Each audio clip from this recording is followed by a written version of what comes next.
परिचय।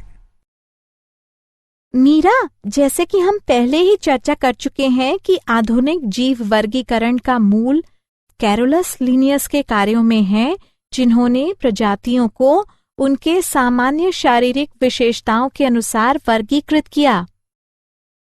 5 किंगडम वर्गीकरण के अनुसार सजीवों को निम्न समूहों में वर्गीकृत किया गया है: मोनेरा, प्रोटिस्टा, कवक, पादप और जंतु। हम पहले ही मोनेरा जगत के बारे में चर्चा कर चुके हैं। अब हम प्रोटिस्टा तथा कवक के बारे में चर्चा करेंगे। उद्देश्य। इस पाठ के अंत में आप निम्न करने में सक्षम हो जाएंगे: किंगडम प्रोटिस्टा के गुणों को समझना। प्रोटिस्टा के तहत क्राइसोफाइट, डाइएनोफ्लैजिलेट्स, यूग्लिनोइड्स, स्लाइम मोल्ड्स और प्रोटोजोअन्स के गुणों का पता लगाना। किंगडम कवक के गुणों को समझना। फाइकोमाइसीड्स, एस्कोमाइसेट्स, बेसिडियोमाइसेट्स और ड्यूटेरोमाइसीड्स के गुणों को समझना। Kingdom protista. प्रोटिस्टा यूकेरियोटिक सूक्ष्म जीवों का विविध समूह है। सभी एक कोशिकीय यूकेरियोटों को प्रोटिस्टा के अंतर्गत रखा जाता है, लेकिन इस जगत की सीमाएं अच्छी तरह से परिभाषित नहीं हैं। प्रोटिस्टा शब्द को सर्वप्रथम अर्नस्ट हैकल ने 1866 में प्रयोग किया था। प्रोटिस्ट या तो एक कोशिकीय हैं या वे बिना विशेष ऊतकों के बहुकोशिकीय सरल संगठन हैं। ये सरल कोशिकीय संगठन प्रोटिस्ट को अन्य यूकेरियोटों जैसे कि कवक, जंतु और पौधों से अलग करता है। यूकेरियोट होने के कारण प्रोटिस्ट कोशिका के शरीर में सुपरिभाषित नाभिक और अन्य झिल्ली युक्त अंग होते हैं। कुछ में फ्लैजिला या सिलिया होते हैं। प्रोटिस्ट कोशिका संलयन और युग्मनज गठन की प्रक्रिया द्वारा अलैंगिक और लैंगिक प्रजनन करते हैं। प्रोटिस्ट जल जैसे कि किसी भी तरल वातावरण में रह सकते हैं। शैवाल जैसे कई प्रोटिस्ट प्रकाश संश्लेषक होते हैं और प्लवक के रूप में विशेष रूप से समुद्र जैसे परितंत्र में महत्वपूर्ण प्राथमिक उत्पादक होते हैं। अन्य प्रोटिस्ट जैसे कि किनेटोप्लास्टिड्स और एपिकोम्प्लेक्सा मानवों में मलेरिया और नींद की बीमारी जैसे गंभीर रोगों के लिए जिम्मेदार हैं। उन्हें प्रोटिस्ट के तहत क्राइसोफाइट, डाइएनोफ्लैजिलेट्स, यूग्लिनोइड्स, स्लाइम मोल्ड्स और प्रोटोजोअन्स में विभाजित किया जा सकता है। क्राइसोफाइटा। सुनहरा शैवाल या क्राइसोफाइटा एक बड़ा समूह है जो समुद्री वातावरण में और मीठे जल में पाया जाता है। इस समूह में डाइटम और सुनहरा शैवाल यानी डेस्मेट्स आता है। वे सूक्ष्म होते हैं और जलधाराओं यानी प्लैंक्टन में निष्क्रिय रूप से तैरते रहते हैं। डाइटम महासागरों में प्रमुख उत्पादक है। उनमें से अधिकांश प्रकाश संश्लेषक होते हैं। डाइटम में कोशिका भित्ति 2 पतली अतिव्यापी गोले का निर्माण करते हैं, जो एक दूसरे में साबुन और इसके बॉक्स के रूप में समाये होते हैं। दीवारें सिलिका के साथ समाई होती हैं और इस तरह से दीवारें अविनाशी हैं। डाइएनोफ्लैजिलेट्स। डाइएनोफ्लैजिलेट्स फ्लैजिलेट प्रोसिस्ट के बड़े समूह हैं। उनमें से लगभग आधे प्रकाश संश्लेषक होते हैं और डाइटम के बाद यूकेरियोटिक शैवाल के सबसे बड़े समूह का निर्माण करते हैं। अधिकांश समुद्री प्लावक होते हैं, लेकिन वे सामान्यतः मीठे जल में भी वास करते हैं। उनकी कोशिकाओं में उपस्थित पिगमेंट्स के कारण वे पीले, हरे, भूरे, नीले या फिर लाल दिखाई देते हैं। कोशिका भित्ति के बाहरी सतह पर कठोर सेलुलोज की प्लेट होती है। उनमें से अधिकांश के 2 फ्लैजिला होते हैं। जो प्लेटों की भित्ति कुंड में एक अनुदैर्ध्य और दूसरा उसके लंबवत होते हैं। यूग्लिनोइड। यूग्लिनोइड फ्लैजिलेट्स समूह के सबसे प्रसिद्ध समूह हैं, जो सामान्यतः कुछ समुद्री और एंडोसिम्बियोटिक सदस्यों के साथ मीठे जल में पाया जाता है, विशेष रूप से जब ये कार्बनिक पदार्थों से भरपूर होते हैं। कोशिका भित्ति के अलावा उनमें प्रोटीन युक्त परत होती है, जो झिल्ली यानी पेलिकल कही जाती है, तथा जो उनके शरीर को लचीला बनाती है। उनमें दो फ्लैजिला, एक छोटी और एक लंबी होती है। अधिकांश यूग्लिनोइड में क्लोरोप्लास्ट होते हैं और प्रकाश संश्लेषण द्वारा ऊर्जा का उत्पादन करते हैं, लेकिन अन्य फेगोसाइटोसिस या विसरण द्वारा ग्रहण करते हैं। हालांकि सूर्य के प्रकाश की उपस्थिति में वे प्रकाश संश्लेषक होते हैं, किंतु सूर्य के प्रकाश की अनुपस्थिति में अन्य छोटे जीवों का शिकार कर वे परपोषी की तरह व्यवहार करते हैं। दिलचस्प बात यह है कि यूग्लिनोइड के पिगमेंट्स उच्चतर पौधों में विद्यमान पिगमेंट्स के समान होते हैं। उदाहरण यूग्लिना। अवपंक कवक। अवपंक कवक मृतपोषी प्रोटिस्ट हैं। अवपंक कवक कवक के सदृश जीव हैं, जो प्रजनन के लिए बीजाणु का उपयोग करते हैं। कुछ अवपंक कवक के जीवन चक्र के दौरान वे जिलेटिन के हिस्से के रूप में प्रतीत होते हैं, इसलिए इसका नाम अवपंक है। अवपंक कवक सारी दुनिया में पाए जाते हैं और वैसे सूक्ष्म जीवों का भक्षण करते हैं जो मृत पादपों में निवास करते हैं। आमतौर पर ऐसे जीव मिट्टी, लॉन और सामान्यतः पर्णपाती वनों में पाए जाते हैं। उष्ण कटिबंधीय क्षेत्रों में वे भी पुष्पण, फल पर और वायवीय स्थितियों में सामान्य हो जाते हैं। उदाहरण पेड़ के मंडप में, शहरी क्षेत्रों में वे गीली घास पर या गटर में कवक पत्ती में भी पाए जाते हैं। अधिकांश अवपंक कवक कुछ सेंटीमीटर के भी छोटे होते हैं, लेकिन कुछ प्रजातियां आकार में कई वर्ग मीटर और द्रव्यमान में 30 ग्राम तक पहुंच सकती हैं। कई के रंग पीले, भूरे और सफेद होते हैं।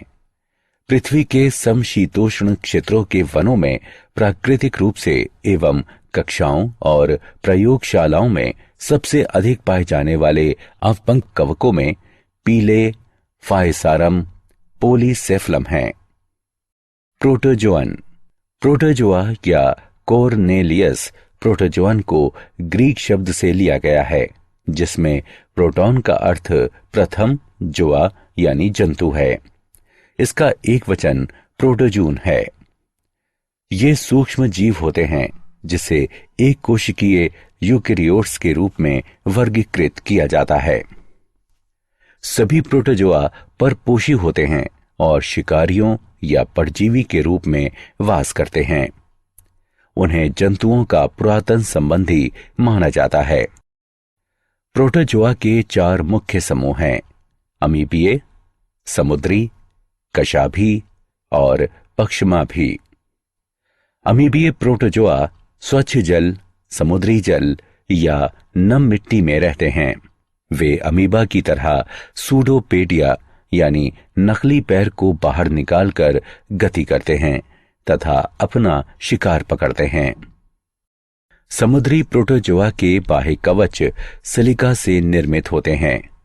उनमें से कुछ जैसे कि एंट अमीबी परजीवी होते हैं। कशाभी प्रोटोजोआ या तो मुक्त रहते हैं या परजीवी होते हैं। उनमें कशाभ होता है। परजीवी प्रोटोजोआ निद्रालु रोग उत्पन्न करते हैं। उदाहरण ट्राइपैनोसोमा। पक्षमाभी प्रोटोजोआ जलीय तथा अत्यंत सक्रिय गति करने वाले जीव होते हैं, क्योंकि उनमें हजारों पक्षमाभ उपस्थित होते हैं। उनमें एक गुहा यानी गलेट होती है, जो कोशिका की सतह के बाहर खुलती है। पक्षमाभों की लयबद्ध गति के कारण भोजन से युक्त जल गलेट के अंदर चला जाता है। उदाहरण पैरामीशियम। स्पोरोजोआ इस समूह में विविध जीव आते हैं जिनके जीवन चक्र में संक्रामक बीजाणु जैसी अवस्था होती है। इनमें सबसे कुख्यात प्लाज्मोडियम यानी मलेरिया परजीवी है, जिसका मानव की आबादी पर बुरा आघात पड़ता है। कवक, फंजाई जगत। ये बहुकोशिकीय तथा परपोषी घटकों का जगत है। उदाहरण यीस्ट, म्यूकर, अगेरिकस इत्यादि। कवक मृदा, वायु, जल तथा पादपों एवं जंतुओं में परजीवी के रूप में उपस्थित होते हैं। ये हरित कवक विहीन अंग होते हैं। उनका शरीर तंतुमयी होता है। कवक एक कोशिकीय जीव है जिसका उपयोग ब्रेड तथा बियर बनाने में किया जाता है। उदाहरण यीस्ट। ये परपोषी हो सकते हैं जो मृतजीवी या परजीवी हो सकते हैं। फंजाई की कोशिका भित्ति में काइटन तथा पॉलीसेकेराइड होते हैं। ये बीजाणु उत्पन्न करने वाले पर्णहरित विहीन अंग होते हैं, जैसे माइल्यूट, Rhizopus, Mucor, bracket fungi, morel तथा मशरूम। कुछ कवक रोग उत्पन्न करते हैं, जैसे पक्सीनिया द्वारा उत्पन्न रस्ट तथा स्मस्ट रोग उस्टीलागो द्वारा उत्पन्न होते हैं। पेनिसिलियम से प्रतिजैविक यानी एंटीबायोटिक बनाए जाते हैं। कवक लाइकेन में शैवाल के साथ सहजीवी संबंध बनाता है। फंजाई में लैंगिक जनन, कायिक खंडन, विखंडन, मुकुलन, निषक्तांड, ओस्पोरा, युग्माणु, एंस्कस बीजाणु तथा बेसिडियम बीजाणु इत्यादि द्वारा होता है। बीजाणु उत्पन्न करने वाले अंग फलनकाय अंग कहलाते हैं। फंजाई 4 प्रकार के होते हैं: फाइकोमाइसिटीज, एस्कोमाइसिटीज, बेसिडियोमाइसिटीज तथा ड्यूटिरोमाइसिटीज।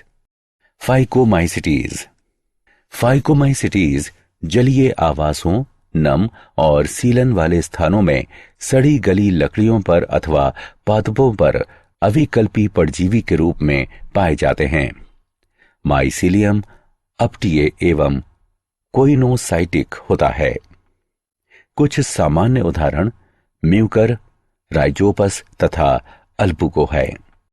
एस्कोमाइसिटीज। एस्कोमाइकोटा फंजाई जगत का एक विभाजन या संघ है तथा डिकारिया उपजगत है।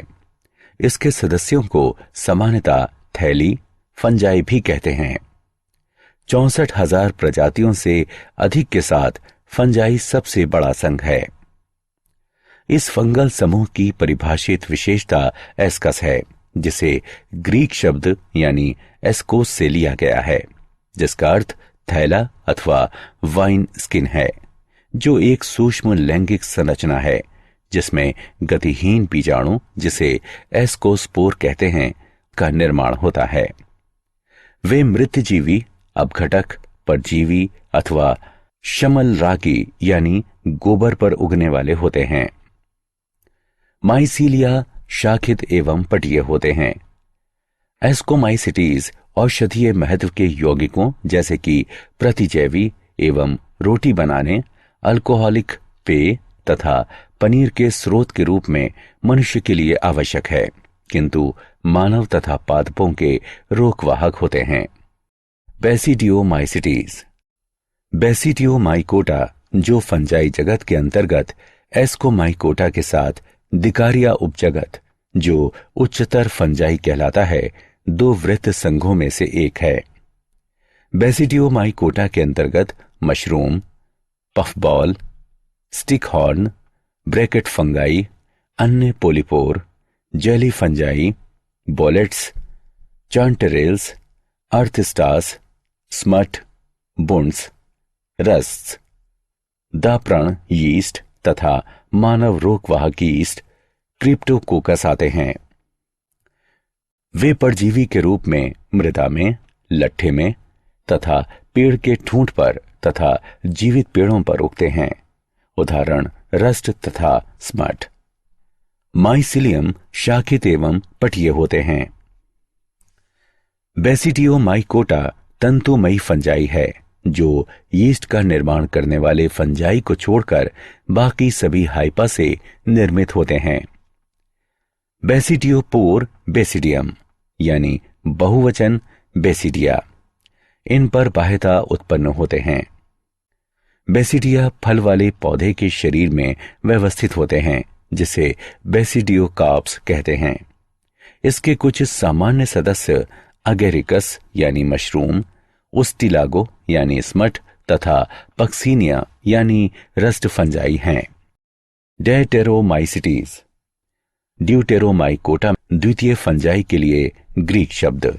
इसको कभी किंगडम फंजाई का औपचारिक संघ समझा जाता था। इसकी लगभग 25,000 प्रजातियां हैं जिसका वर्गीकरण ड्यूटेरोमाइकोटा में किया जाता है। फंजाई इम्परफेक्टी अथवा इम्परफेक्ट फंजाई जो ड्यूटेरोमाइकोटा के नाम से जाना जाता है फंजाई है। वैसे फंजाई जो प्रतिजैविक पेनिसिलिन को उत्पन्न करते हैं तथा जो एथलीट फूड तथा यीस्ट में संक्रमण उत्पन्न करते हैं इम्परफेक्ट फंजाई हैं। इसके कुछ सदस्य मृतजीवी अथवा परजीवी होते हैं जबकि उनमें से अधिकांश कूड़े का विघटक होते हैं जो द्रव्य चक्रण में सहायता करते हैं। इसके कुछ उदाहरण उल्टरेनिया, कोलेटोट्राइकम तथा ट्राइकोडर्मा हैं। क्या आप जानते हैं कार्ल वूज ने सन 2000 में कहा, इस ग्रह पर जीवन की अतुल्य विविधता जिसमें कि अधिकांश सूक्ष्म जीव हैं को एक विकासवादी फ्रेमवर्क में अच्छी तरह समझा जा सकता है। कार्ल वूज ने नवंबर 2000 में विज्ञान का नेशनल मेडल जीता। प्रोटिस्टा के वर्गीकरण का आधार उसके अंगों का चलन है। गोल्डफस ने एक कोशिकीय प्रोटिस्ट जीवधारियों को प्रोटोजोआ नाम दिया। सारांश,